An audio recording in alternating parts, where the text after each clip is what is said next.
morning, Trumptopia. Welcome back to the Almost Daily Zencast.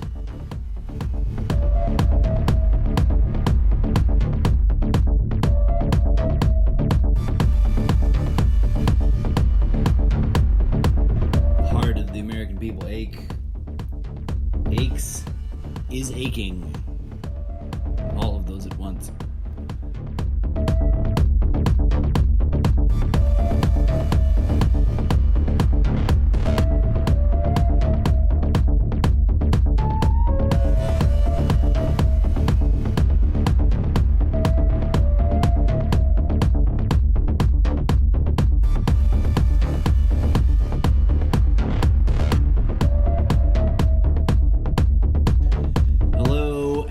Namaste, my fellow friends and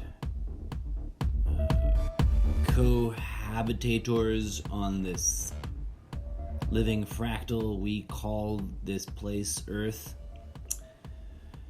It is with a heavy heart that I come back to the internet airwaves. I was pretty excited and geared up to focus on the show a couple of days ago. Today is Thursday, May 28th. It's 1:29 Pacific time. I am your humble host, the incorrigible Mr. Zeppo, and I got derailed, folks. I took a break from the last time I was on the air, recording this show semi-live in front of an internet audience of 0.5 average listeners. Excuse me.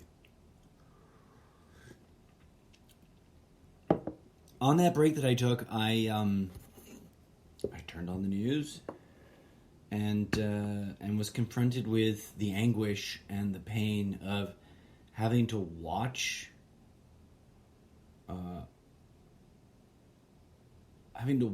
one human being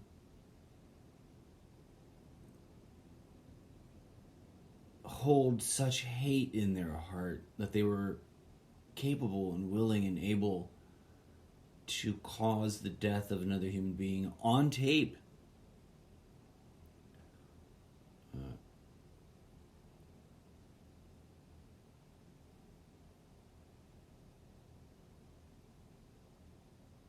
Literally asked myself in that moment, like, the fuck is wrong with the world? Like, is it 1820, 1920, or 2020? Has anything changed?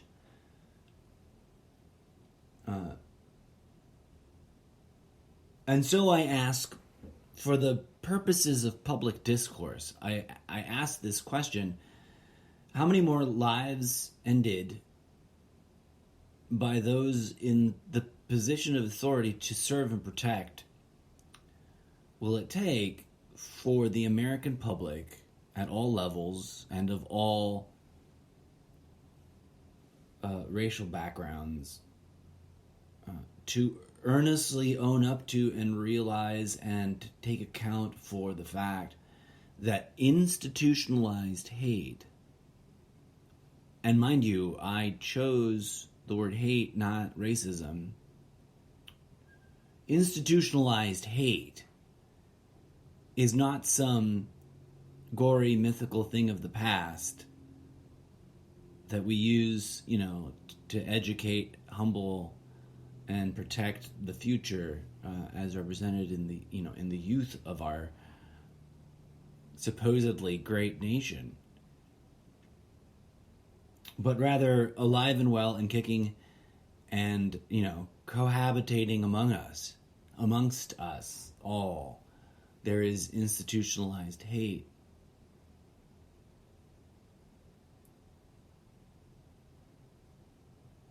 I wasn't sure what to call this episode.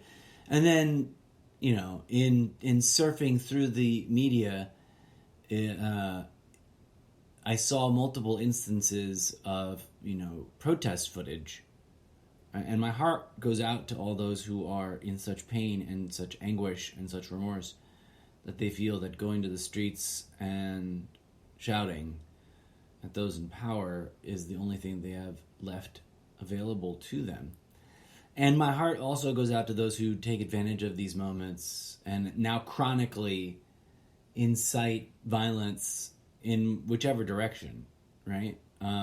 But I want, in taking some steps back and looking at all of this, it occurred to me that not, and I'm sure it's occurred to others, I'm not the only one that could possibly be interested and commenting on this point.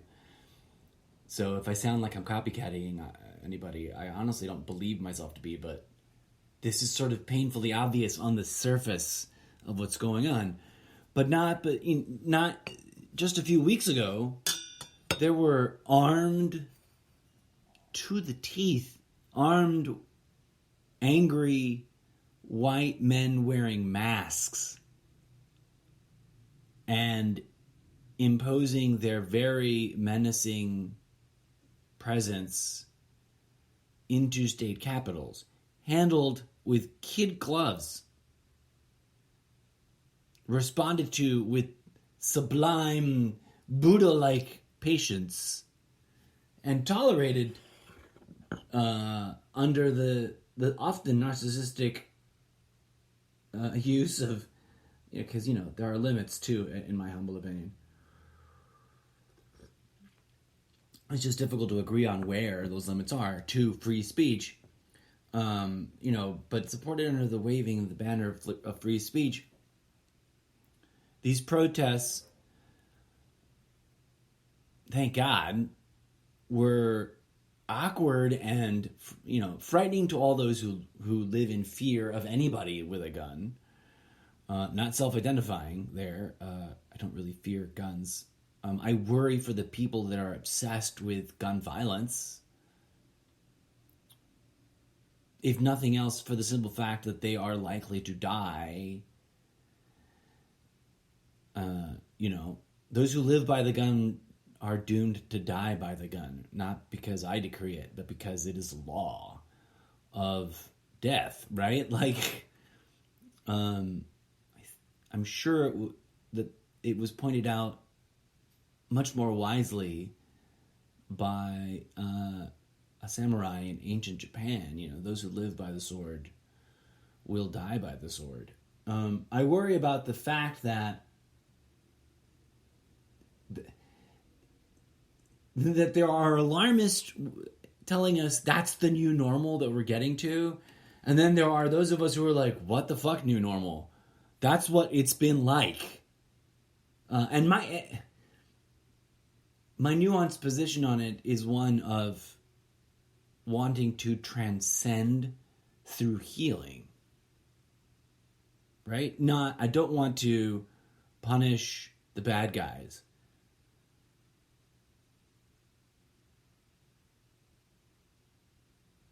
I want to transcend the entire situation so that we no longer are tolerating this as normal. So that we are no longer butchering one another for these little tiny false idols that we've created. There's a popular question on social media. If you could, I think, if you could will into existence one thing, if you could make one thing happen that would make the world better, what would it be? And lots of different people have lots of beautiful answers. And, plenty of schmucks have posted lots of dumb answers. And everything in between. And you'll forgive me for being that one of very few, I'm sure, obsessive compulsive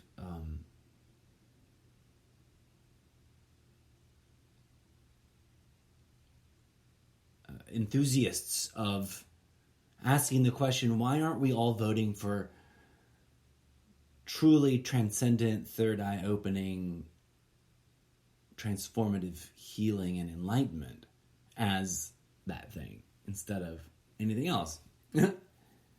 Because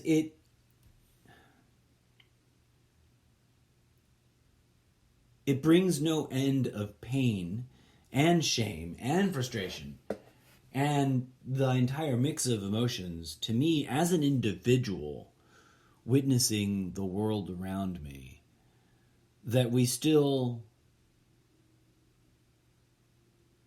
don't know what to do about this ancient, and I mean truly ancient, and deeply nested trauma. Why do people butcher one another? Why does any one race seek to destroy other races? Why does any group of us choose a group of them to objectify and dehumanize and butcher? And why do we keep doing it?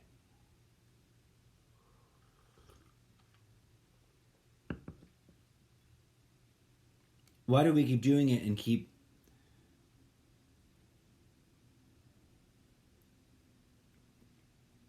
absurdly, pathetically, like not being able to address, cope, take responsibility for, really address the issue? Is this freedom? I mean, like the two protests are that when you compare and contrast the facts on the ground, it's truly revelatory. And I can't claim to be a criminal statistics expert, and I'm not. But I've lived some life, and I've been as aware of, the goings on in the world as I can make myself without being a professional journalist or something, right? They seem to be super fucking dialed in to everything, the little thing that's going on.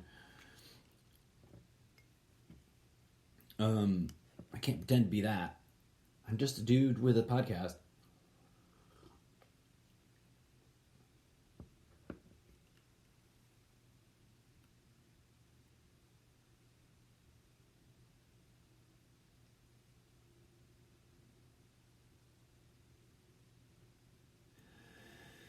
Words are easy to say, right? Even Donald Trump managed to get around to interrupt his own tweet train of rage tweeting against the world and playing the victim to either copy paste or let someone else write for him on his phone.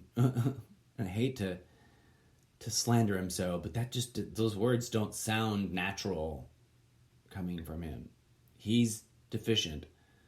And sometimes this happens, right? People become really toxic in one way or another and then become incapable of understanding others as self. And is that such a crazy, insane idea? I mean, is that not what Jesus taught? It's what cripples me with bittersweet sorrow that's only held at bay by the very same hope of a real, genuine deepening of understanding and understanding of Christ's teachings. I don't pretend to be an expert in that either, but I tell you what, I done read the Bible more than once, and I questioned that shit young, and I questioned it hard, and I got myself into some trouble for it, and I've never stopped wrestling with the point of that which has been preserved. And it has never ended to astonish me how many people with a straight face claim to know and love the phenomena we call Christos, and yet will turn around and spit into the human's eye. Piss on their faces, proverbially or literally. Will kick them like a dog to the curb. And we can divvy up amongst race, and people can play the race card on me. Who am I to be talking about this tragic moment in history? I look white. I don't identify as Caucasian. I have certainly experienced the direct benefit of passing for white, despite not feeling Caucasian. And I, relate to the complexities of the social tensions that we call, race relations, from much neglected but equally violent and horrific historical background of empire, subjugation, slavery, and genocide, right? And that's the thing no one really wants to look at. Land of the free, built on the genocide of one indigenous people and the enslavement of another. And yeah, we can get into the nuanced discussion of who enslaved whom throughout the history and why it is that in the entirety of the Bible it is not called out as an evil, unpleasant unto the presence of the Lord. But there we get into logistics of dogma versus historical omission of other important vital texts, and we get lost in a myriad of challenges of mutually understanding one another. But when we come back full circle to the teachings of the person we call Jesus Christ,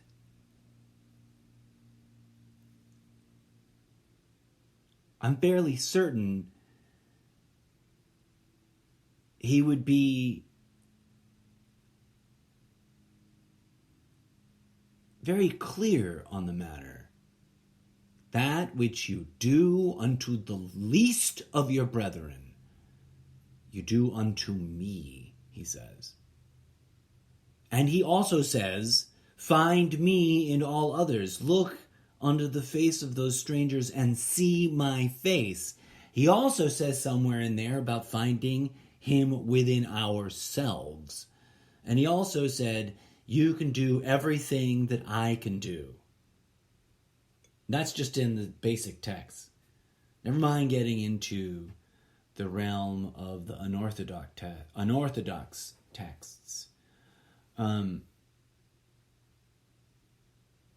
But dare I say that we will not be able to address the issue of institutionalized hate and the level of self-righteousness, like toxic self-righteousness, vile, evil, grim self-righteousness required to sustain the kind of culture that is ubiquitous, right? It's not about that police academy or that police department in that city. It's about the fabric of the society itself.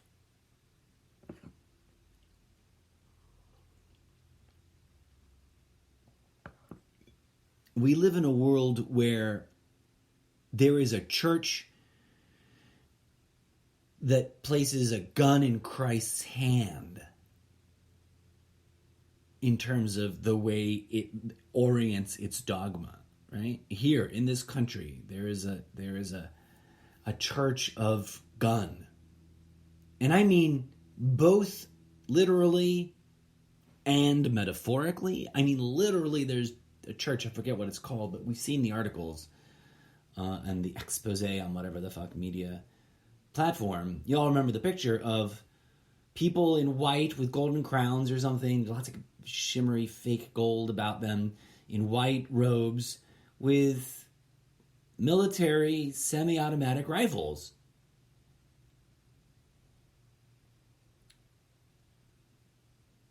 we live in a world where there's a great fraud being perpetuated. Multiple frauds, right? We get into the nuanced debate of all the fake shit. We can argue and relitigate Russia Gate if you want, or whatever. But you're arguing with someone who says, well, the trump card is that life itself is a psyop, yo. So like arguing about any of the psyop is nonsense. We live in a world where people believe that the current president of the United States is literally the second coming of Messiah. The prophesized, not the same church as the gun church, I don't think. Although I'm sure the gun church kind of loves Donald Trump too. We live in a world where there's this engineered hoax, betrayal of the psyche, you might say, that we're literally on the verge of a revolution, that some great patriot or another is going to lead against the evil, insidious insiders of the deep state. But the irony is, who sold you the motherfucking guns you're going to have that revolution with? Who sold you the ammo you think you're going to conquer and best your enemy with? Who sold it to you? The people peddling the fear against the government. What does that have to do with George Floyd getting a policeman's knee to the neck for 7 minutes or whatever it was, so that he would have no other possible medical outcome from then on beyond death? It has to do with the fact that it's not about any one given theory or group, but rather that institutionalized fear and hate and loathing and dehumanization is deeper and broader and more malignant.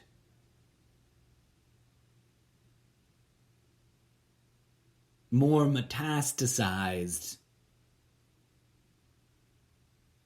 more thoroughly surrounding us all everywhere than we would generally care to acknowledge. And that there's a lot of bullshit things we're offered that will not solve that problem. Not if we continue to neglect the spiritual healing that is needed, that is required. Required because you can't get anything done with such deep trauma festering physically, mentally, emotionally, spiritually, at a species-wide level. You just can't. Except for the perpetuation of our own self-oppression, the perpetuation of our own mutual destruction, the perpetuation of this group versus that group hating each other to the point of death.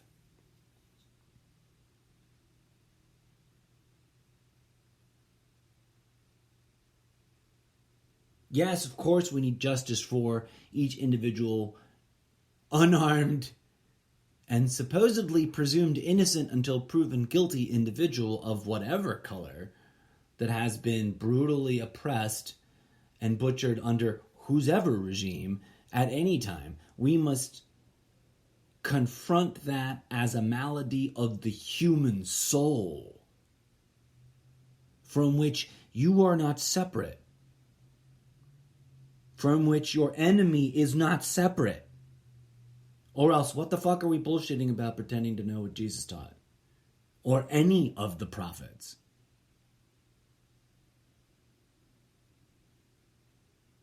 Right? I mean, might as well go atheist at that point. Even from an atheist perspective, though, like the simple reality that all human beings are genetically 99.9999999% identical, and that these differences that we argue and fight and divide ourselves over are almost 100% made up. Actually, I think I can be fairly confident in saying they are 100% human created problems.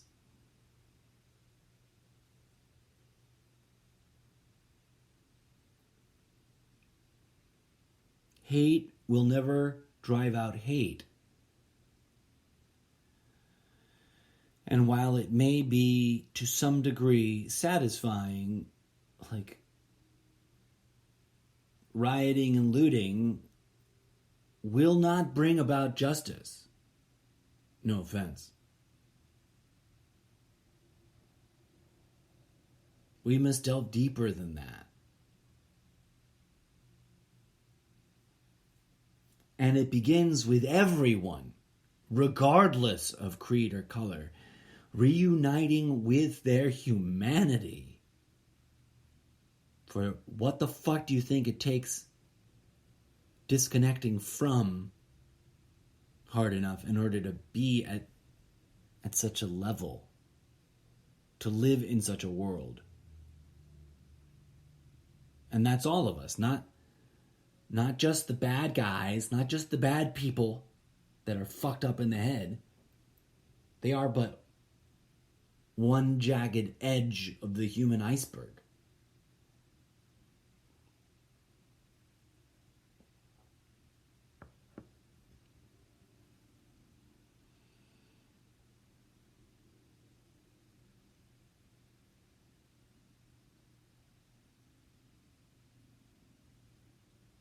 I didn't know what to say for a long time. Didn't know what I would say when I hit record just now.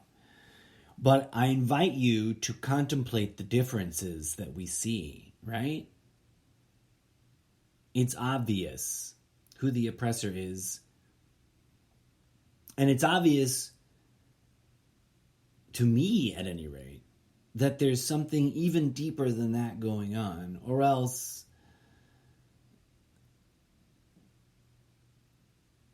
there would be more freedom to butcher us all equally. We can't solve this or any issue that we confront while we cling to anything that draws ideological lines, because we need to experience, in my humble opinion, we need to experience that raw humanness, aliveness in ourselves, free of, independent of any of those limiters, those ideological boundaries that somebody else invented and spoon-fed to us when we were malleable children. And the reason it's not just some other person's problem is because, lo and behold, science may soon discover this, quote unquote, but ancient mystics have known for a long time that the human animal, the herd, has overarching energetic connections that could be, in modern language, described as a network, a spiritual energy mind network that operates at a level different than what we normally focus on and is mostly wordless.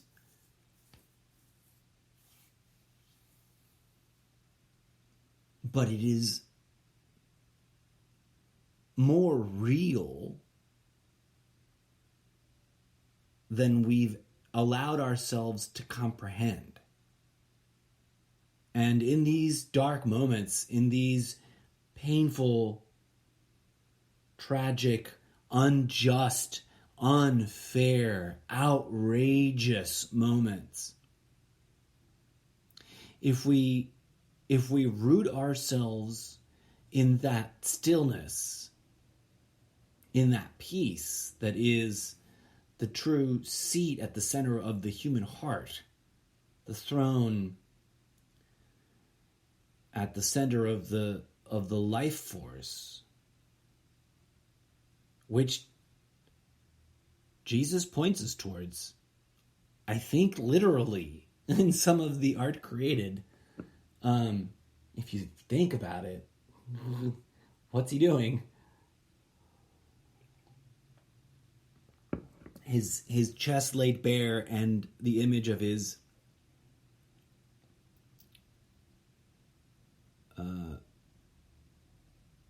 heart on fire revealed.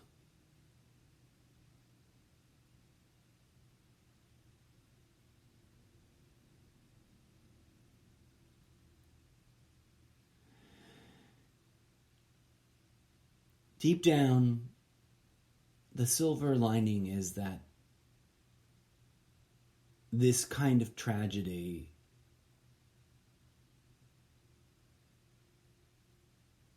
this kind of pain, this kind of loss, it is not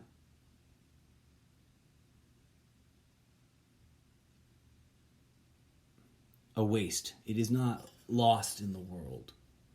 It is not the private grief of just those who knew the human individual unjustly killed, right? It's there and can be tuned into and can serve as tuning fork, attenuation point. It can bring a sharp attenuation of our attention.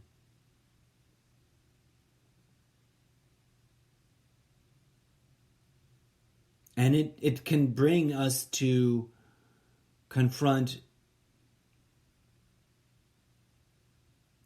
a very real question that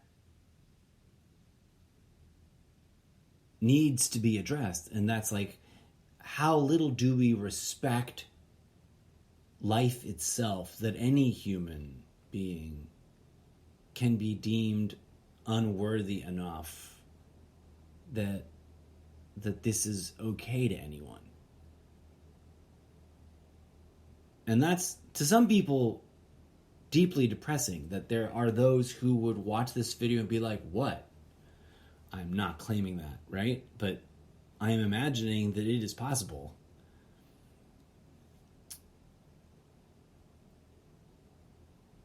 That they are in a place of believing themselves entitled to objectify any human that way.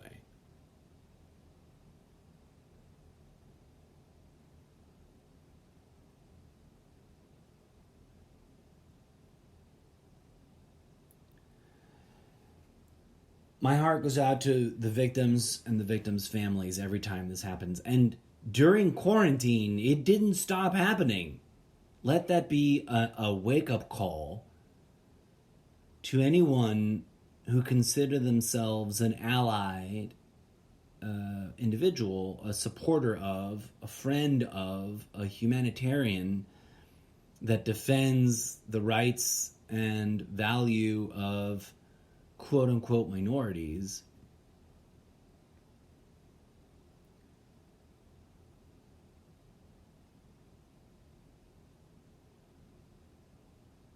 This is not some new normal. This is not some expression of human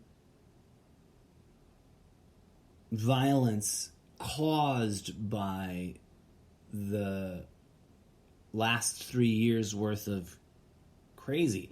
The last 3 years worth of crazy, sure as fuck, have not helped. And that's another level of like, we need to like own up to that as a people. You know, and the people who sat on the sidelines sort of pretending to be able to tolerate this but really couldn't, and they know who they are. They might technically still be wearing their MAGA hats, but there are folks, and there have been since pretty early on in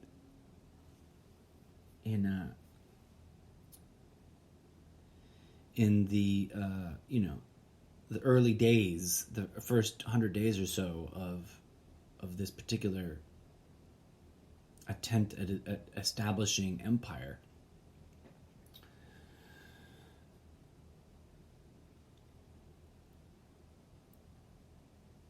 I hope the world takes a moment to grieve and to transmute that pain everywhere. For I'm sure that the list of names of people who've died at the hands of law enforcement unjustly is severely limited and incomplete, especially once we include all the world's law enforcement agencies. And as we move forward and stand in solidarity for this individual moment of injustice that has caught the world's attention right now,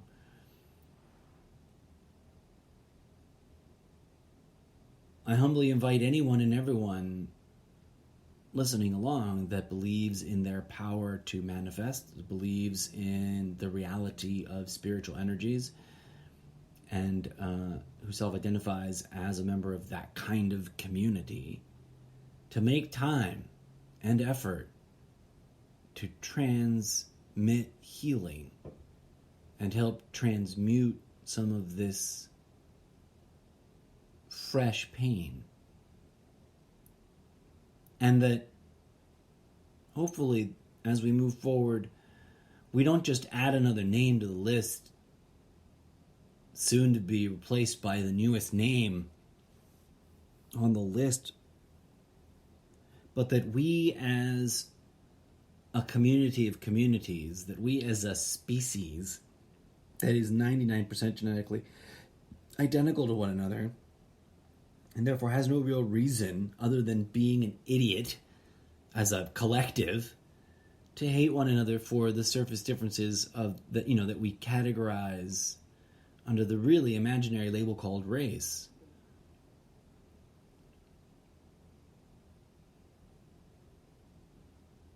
And that we can transcend those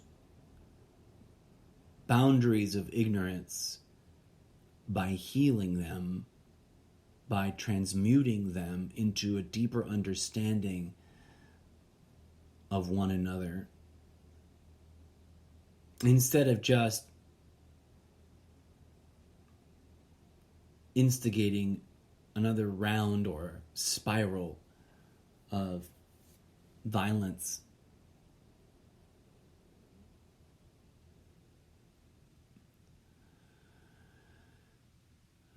I apologize if my sort of perspective on all this is disappointing or upsetting to anybody, but I firmly believe that while we must speak truth to power and hold those responsible accountable, that in that process we cannot neglect our spiritual calling to heal ourselves, each other, community to communities, nation to nation, until there is a global phenomena of species-wide healing.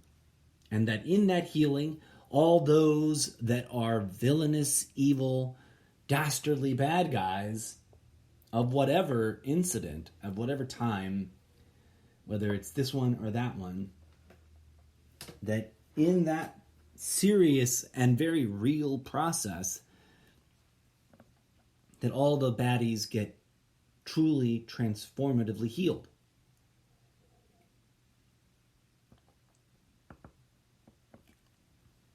For no one is born a vile and corrupt, insidious hater of others. No child is born with that stain.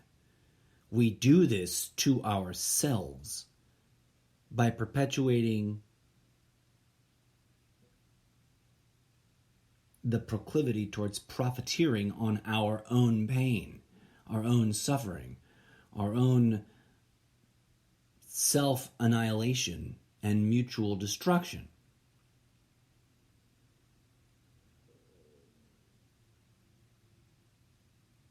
As always, friends, I humbly thank you for tuning in and listening, and I hope that something about what I share moves you to look deeper, to work harder in that wordless way of healing yourself.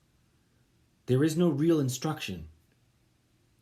Sure, you can research that school of thought and this school of thought, and you can go down many rabbit holes. But deep down, it's like a sunflower knowing how to face the sun. That's always been the message that each enlightened one has brought. You are the healing. Be the healing. Heal. I think we're each called to that, and that it's a tapestry of different methods and approaches, and if driven universally by unconditional love and deep cathartic karma transforming forgiveness, like unconditional forgiveness,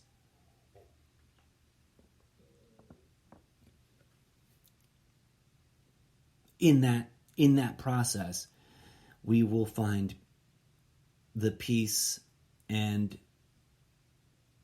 healing and justice that we all hunger for. As always, I humbly thank you for listening, and I apologize for anything that sounds crazy or wrong.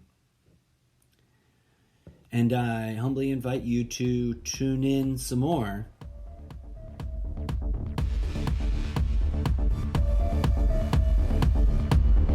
Until next time, I have been your eccentric and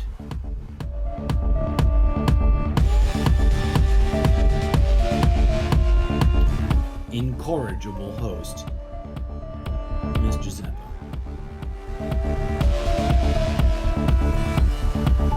I pray that peace, love, and grieviness blossom in everyone's heart, and that the world takes a breath today. And that this trauma may bring us closer to the healing that is needed.